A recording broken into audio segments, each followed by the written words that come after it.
పశ్చిమాసియా పరిణామాలు ప్రపంచ శాంతిని కోరుకునేవారిని ఆందోళనకు గురిచేస్తున్నాయి. గత కొంతకాలంగా ఇజ్రాయెల్, ఇరాన్ దేశాలకు పరిమితమైన ఘర్షణలు ఇప్పుడు ప్రపంచం అంతటికీ విస్తరించే ప్రమాదం కనిపిస్తోంది. అమెరికా ఎంట్రీతో పరిస్థితులు మారిపోయాయి. మూడో ప్రపంచ యుద్ధం వస్తుందా అనే అనుమానాలు కూడా వస్తున్నాయి. ఈ నేపథ్యంలో ఆయా దేశాల సైనిక పాఠవం ఎంత అనే చర్చ మొదలైంది.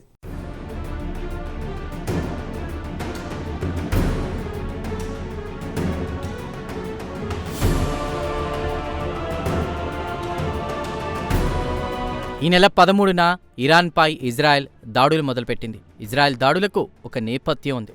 ఇరాన్ అణ్వాయుధాలు తయారు చేయడంలో బిజీగా ఉందనేది ఇజ్రాయెల్ ఆరోపణ.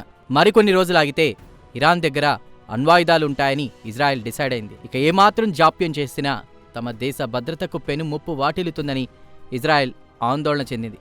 దీంతో అకస్మాత్తుగా ఇరాన్పై ఇజ్రాయెల్ దాడులు చేసింది.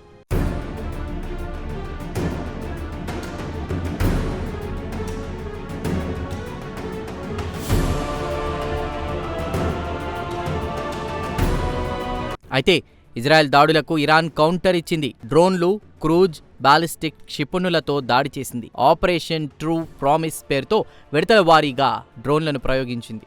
తరువాత సైనిక స్థావరాలే లక్ష్యంగా క్రూజ్, బాలిస్టిక్ క్షిపణులతో దాడి చేసింది. ఇరాన్ దాడులు ఇజ్రాయెల్కు ఊహించని దెబ్బ.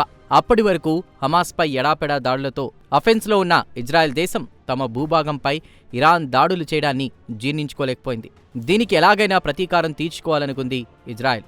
దీంతో దాడులు, ప్రతిదాడులతో పశ్చిమాసియా దద్దరిల్లిపోయింది.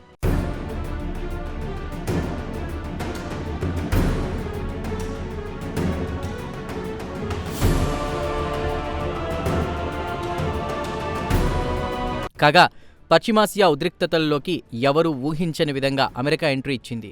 ఎంట్రీ ఇవ్వడంతోనే ఇరాన్ అణుశుద్ధి కేంద్రాలపై భీకర దాడులు చేసింది. ఫోర్డో, నతాంజ్, ఎస్ఫహాన్ కేంద్రాలపై తోమాహక్ క్షిపణులతో దాడులు చేసి భీభత్సాన్ని సృష్టించింది. పనిలో పనిగా ఇరాన్కు స్ట్రాంగ్ వార్నింగ్ ఇచ్చింది అమెరికా.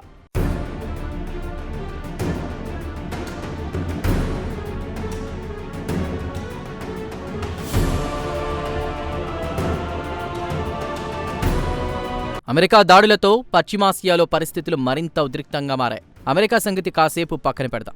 ఇజ్రాయెల్, ఇరాన్ మధ్య గతంలో పరోక్ష యుద్ధాలు నడిచాయి. అయితే ఈ రెండు దేశాలు ముఖాముఖి తలపడ్డం ఇదే తొలిసారి. సైనిక పరంగా ఇరాన్, ఇజ్రాయెల్ రెండూ శక్తివంతమైన దేశాలే.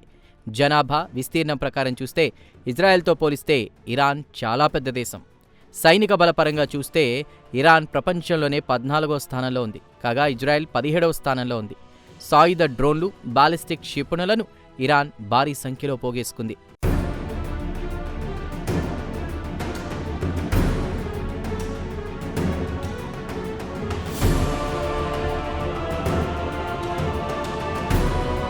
అయితే సైనిక సామర్థ్యం విషయంలో ఇజ్రాయెల్ను కూడా తక్కువ అంచనా వేయకూడదు.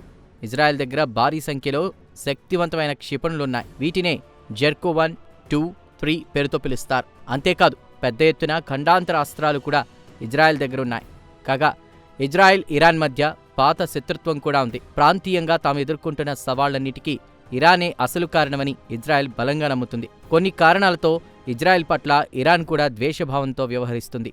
అయితే హమాస్ ఎపిసోడ్ తీవ్రతరం కావడంతో చివరకు పాత శత్రువులు ఇరాన్, ఇజ్రాయెల్ మళ్లీ తలపడుతున్నాయి.